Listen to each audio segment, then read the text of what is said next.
Thank you, Mr. Speaker. I rise in opposition to H.R. 5103, the Make the District of Columbia Safe and Beautiful Act of 2026. For this reason and at the appropriate time, I will offer a motion to recommit this bill back to committee. If the House rules had permitted, I would have offered the motion with an important amendment to this bill. My amendment would stop unethical donations for federal government projects to alter any public property, building, or fixture at the White House, the Naval Observatory, or other public property locations primarily used by the President and the Vice President.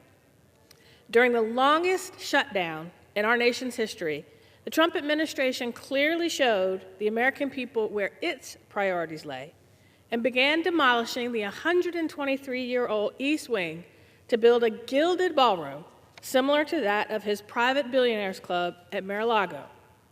Not only does the demolition undermine the historical preservation without a public review process, but it also constitutes another ethical violation by the administration, as private donors fund the construction without input from the National Park Service. This bill is just one in a series of the majority's and this administration's misguided priorities, whereby their answers to solving our immigration problems is advancing policies that would subject the district and cities across the nation to a brutal and indiscriminate crackdown on immigrant communities.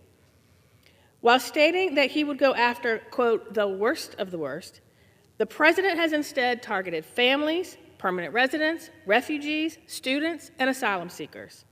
Instead of taking actions that make us safer, the administration has opted for showy displays of force, all to jack up its detention and deportation numbers.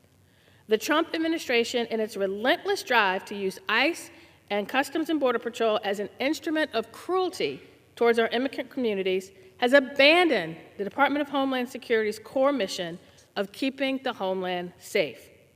Hundreds of intelligence officers with DHS's intelligence office have been directed to focus on immigration enforcement, resulting in fewer intelligent briefs reaching local officials and police departments.